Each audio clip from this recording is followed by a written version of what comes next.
Motherboard ketiga atau terakhir dari Gigabyte Aorus yang saat ini dihadirkan di Indonesia atau akan dihadirkan di Indonesia, kami ulas di video kali ini, yaitu X570S Aorus Master.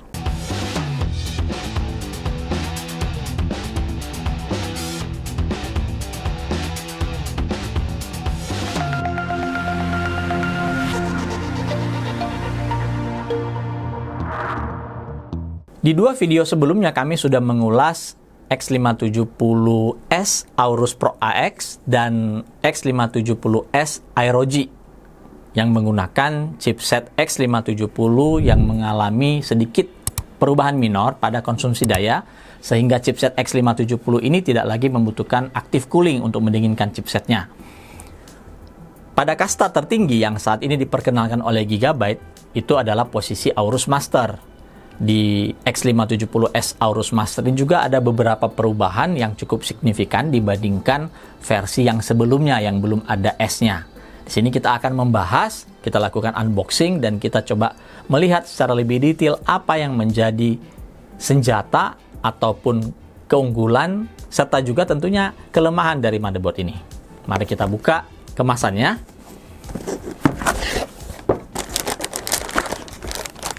Ya, seperti biasa pada kemasan Aorus itu pasti menyertakan beberapa stiker ya yang bisa kalian tempel di bagian casing atau di mana tempat yang kalian suka.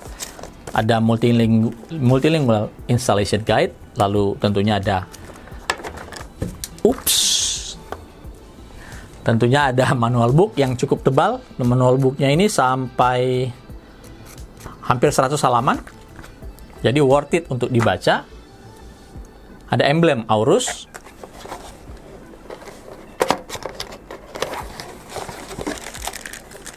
Aorus antena,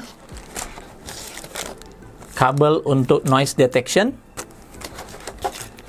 G connector untuk memudahkan pemasangan front panel dari casing ke motherboard, beberapa buah kabel SATA 6 Gbps, extension RGB kabel. Sayangnya ini kabel RGB, bukan kabel eRGB. Jadi ini hanya yang 12 volt saja.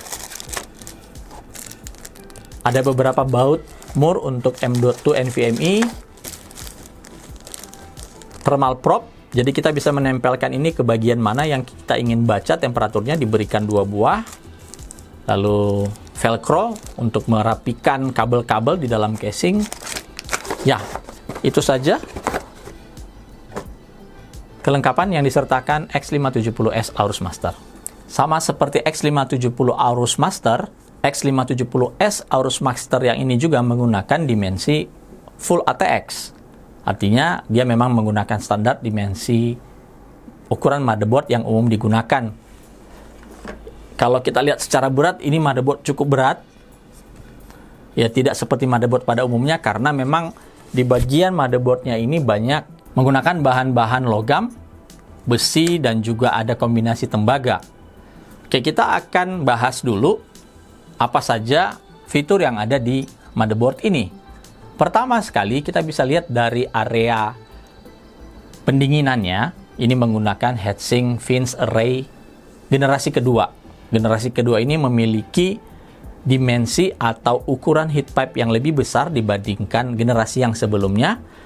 Lalu sirip-sirip pada heatsink itu dilapisi nanokarbon agar mencegah oksidasi, itu pertama, dan juga lebih rapat sehingga lebih efektif dalam melepaskan panas yang dihasilkan oleh MOSFET atau power stages yang ada di bawahnya. Kombinasi ini juga dibantu dengan adanya heat pipe. Seperti yang tadi saya katakan, ada heat pipe yang dinamakan dengan Direct Touch Heat Pipe 2. Direct Touch Heat Pipe 2 ini memastikan bahwa bagian dari power stages yang menghasilkan panas, itu panasnya diserap oleh si heatsink yang cukup besar ini. Di bagian power, kita menemukan 8 pin, 2 buah, tetapi tidak harus dipakai kedua-duanya. Kalian bisa menggunakan salah satu saja dari power pin yang disediakan di sini.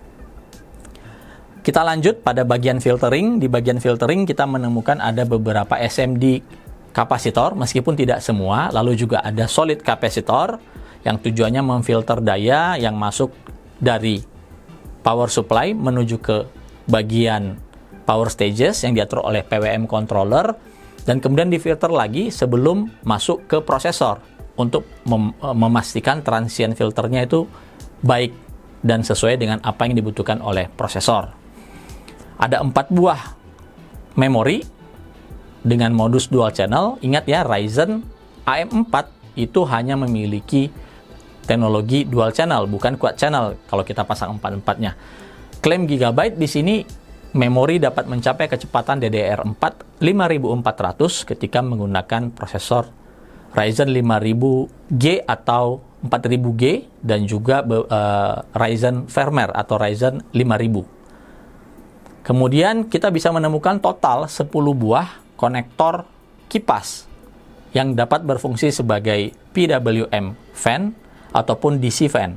Masing-masing konektor ini memiliki maksimum daya 24 watt atau 12 dengan tegangan input 12 volt. Jadi cukup besar ya, 24 watt untuk sebuah kipas, bahkan sebuah pompa itu sudah lebih dari cukup. Jadi kalian tidak perlu ragu untuk menggunakan semua konektor kipas yang ada di motherboard ini. Ada 10 buah loh yang bisa digunakan. Tentunya karena ini motherboard high-end, kita bisa menemukan debug port yang bisa membantu kita menganalisa ketika ada problem. Ada tombol power, ada tombol reset, dan di antara tombol power dan reset itu ada sebuah konektor noise sensor. Jadi noise sensor ini dengan kabel yang tadi ada kita bisa pasangkan dan kita bisa memonitoring tingkat kebisingan dalam casing, dan kita bisa atur putaran kipas kita tadi sesuai dengan tingkat kebisingan yang dideteksi oleh sensor ini. Tentunya ada 24 pin power connector seperti biasa. Ada juga konektor USB 3.2 Gen 2 Type C. Jadi kalau casing mendukung ya bisa taruh di situ. Juga ada konektor add-on Thunderbolt. Ini bukan konektor Thunderbolt ya, ini add-on. Jadi ketika ada Thunderbolt card yang dipasang, dia ada kabel loopback yang bisa dihubungkan ke bagian ini. Lalu ada 6 buah total SATA port 6 Gbps.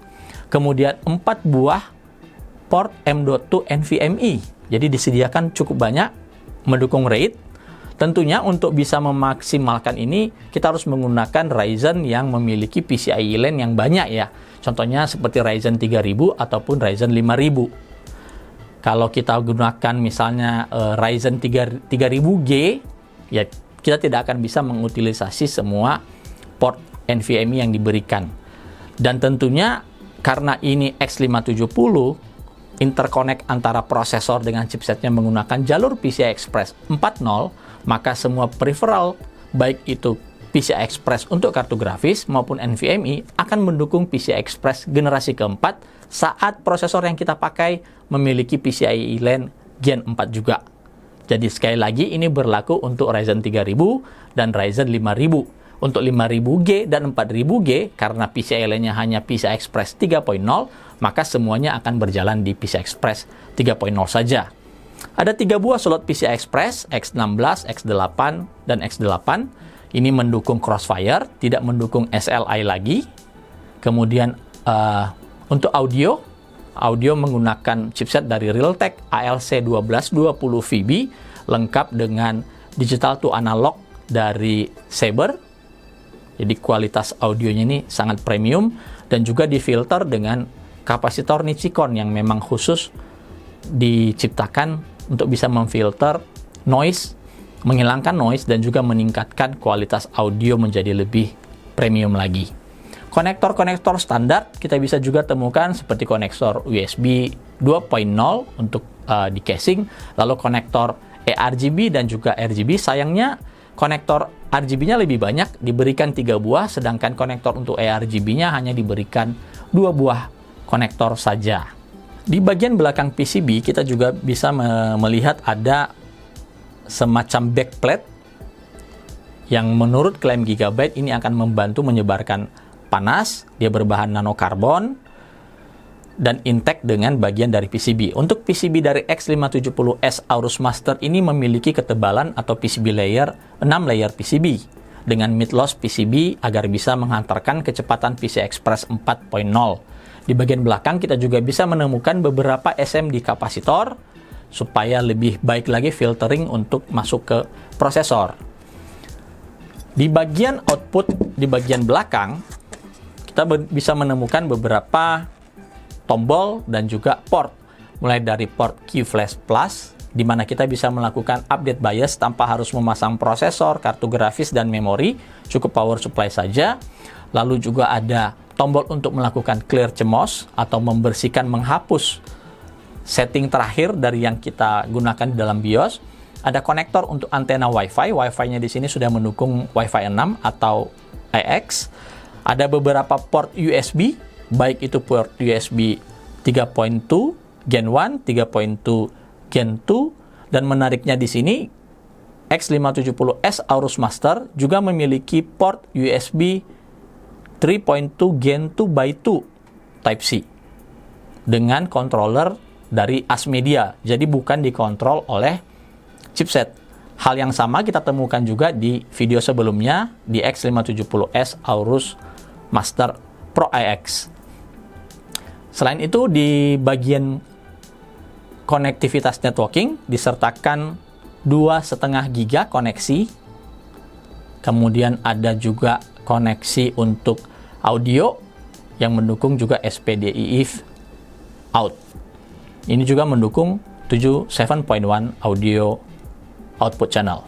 Oke, itu gambaran secara gamblang dari motherboard ini. Selanjutnya kita akan, seperti biasa, kita akan tear down motherboard ini. Kita akan buka semua armor-armornya ini, lalu kita akan lihat di balik itu ada apa saja. Kita akan mulai bongkar beberapa bagian, seperti bagian M.2 NVMe yang dilengkapi dengan thermal pad pada kedua sisi, baik di bagian yang di PCB motherboard maupun di bagian heatsinknya. Heatsinknya ini cukup tinggi dan disarankan ketika menggunakan motherboard ini agar menggunakan water cooling AIO, karena beberapa heatsink yang besar itu nanti akan bermasalah dalam instalasi karena ukuran dari heatsink di M.2-nya ini cukup tinggi. Ada thermal pad juga. Lalu di bagian slot NVMe kedua, ketiga, dan keempat juga semuanya dilengkapi dengan thermal pad. Demikian juga di bagian heatsinknya. Untuk membuka heatsink yang di bagian depan, kita harus membuka seluruh armor yang ada di bagian belakang, termasuk nanocarbon blackplate ini.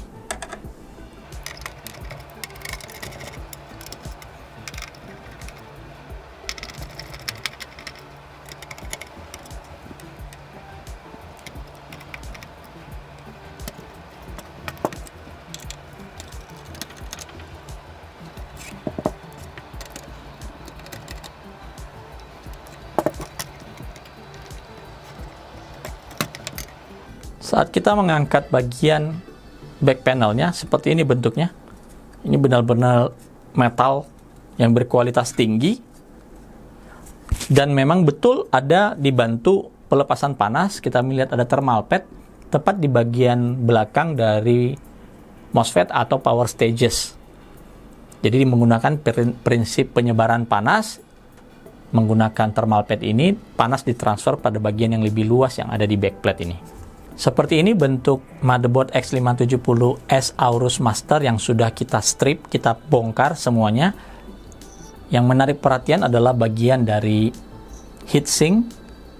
Pendinginnya ini benar-benar berkualitas sekali. Terus di nanocarbon plate lagi agar tidak terjadi oksidasi. Di bagian thermal pad ini, bagian belakangnya kita bisa lihat ada heat pipe yang cukup tebal, cukup lebar, yang membantu membuat efisiensi pendinginan. Lalu thermal pad-nya di sini memiliki spesifikasi 9 watt per meter Kelvin, dan fins array sirip dari heatsinknya ini benar-benar rapat. Ini salah satu yang membuat cost produksi dari motherboard ini cukup tinggi. Lalu di bagian chipset, seperti ini heatsinknya, tidak perlu lagi pendingin aktif seperti kipas. Itulah tujuan dari adanya chipset X570S ini. Dan tentunya sebagai pemanis ada bagian yang intact dengan bagian belakang, jadi integrated I/O shield istilahnya, dan juga bagian yang melindungi jalur atau bagian yang melindungi menutup komponen yang di bagian audio seperti ini. Oke, mari kita bahas dapur pacu dari VRM di motherboard ini. Motherboard ini menggunakan total 16 fasa direct. Artinya dia tidak menggunakan doubler atau tidak menggunakan konfigurasi twin. Ini bisa kita lihat dari PWM controller yang digunakan, jenisnya dari Infineon XDPE132G5C, di mana Infineon ini mampu menghandle hingga 16 fasa sesuai dengan jumlah induktor yang ada di sini, dengan pembagian 14 fasa untuk V-core, untuk prosesor, dan 2 fasa untuk VSOC. Dan masing-masing fasa di sini memiliki kapasitas atau rating 70 ampere dengan toleransi temperatur mencapai hingga 125 derajat Celcius. Setelah itu, di bagian MOSFET ini menggunakan Optimos dari Infineon juga. Ya, mungkin kalau lihat logonya, ini logonya International Rectifier, tapi beberapa saat yang lalu Infineon sudah mengakuisisi International Rectifier, sehingga ini kita sebut juga dengan Infineon Optimos TDA 21472 dengan rating 70 ampere. Jadi kalau kita hitung total, tinggal kalikan saja 14 kali 70 ampere, itu sebuah angka yang masif sekali untuk mendeliver daya yang jauh lebih cukup, bahkan pada kondisi extreme overclocking, sekalipun pada prosesor AMD Ryzen 9 misalnya. Ini juga didukung dengan adanya 2 buah 8 pin sebagai pemasok daya di area VRM. Sekali lagi, VRM ini menggunakan desain direct phase, bukan twin dan juga bukan doubler. Kita bisa buktikan dia tidak memiliki IC doubler di bagian belakang, yang biasanya pada umumnya motherboard yang memiliki konfigurasi doubler, di bagian belakang ini akan ada IC yang berfungsi sebagai pembagi atau doubler ya. Tapi di sini kita tidak menemukan, kita hanya menemukan di bagian belakang beberapa SMD kapasitor seperti bisa dilihat di sini, dan di bawah thermal pad ini ada beberapa kapasitor kecil lagi. Dan ini bisa membantu melakukan filtering ke prosesor. Secara overall dari sisi VRM, ini salah satu motherboard yang memiliki VRM terbaik menurut kami di atas kertas, dengan konfigurasi yang luar biasa, menggunakan komponen yang super premium di kelasnya untuk VRM. Overall, X570S Aorus Master adalah sebuah motherboard yang top notch, premium dari sisi build quality-nya, mulai dari kualitas PCB, kemudian implementasi komponen pada VRM, fitur-fitur yang out of the box lah ya. Kayaknya ini salah satu motherboard yang bisa memberikan semua fitur yang cukup lengkap, kecuali Thunderbolt. Dan kami melihat, ya kenapa sih motherboard ini nggak memberikan output display seperti HDMI ataupun DisplayPort. Sayang sekali bagi para pengguna Ryzen 4000G ataupun 5000G ya, Ryzen yang baru muncul ini, mereka tidak bisa memanfaatkan grafik onboard yang ada di kedua prosesor tersebut di motherboard ini. Jadi motherboard ini sangat wajib menggunakan kartu grafis terpisah atau eksternal atau VGA. Tanpa itu ya motherboard ini nggak akan bisa berfungsi. Jadi ini aja yang menjadi setback dari X570S Aorus Master. Selain itu, kami melihat ini adalah satu produk yang ditawarkan oleh Gigabyte, menunjukkan kemampuan mereka dalam membangun sebuah motherboard yang berkualitas tinggi, super premium, dan juga memiliki, di atas kertas ya, memiliki kinerja yang sepertinya bisa sangat-sangat diandalkan. Ada satu fitur yang ditanamkan Gigabyte di seri X570S Aorus Master dan beberapa model lainnya yang disebut dengan Active OC Tuner. Fitur ini bisa memanfaatkan lagi kemampuan overclocking dari Ryzen, prosesor Ryzen yang kalian gunakan, khususnya yang memiliki fitur PBO. Jadi dengan Active OC Tuner, PBO itu akan bisa langsung mendapatkan frekuensi yang jauh lebih tinggi lagi. Untuk Active OC Tuner kami akan membahas pada video yang terpisah. Demikian konten kami kali ini. Jika kalian suka silahkan like dan jangan lupa untuk subscribe channel kami MyClub ID. Sampai ketemu dan salam sehat bagi kita semuanya.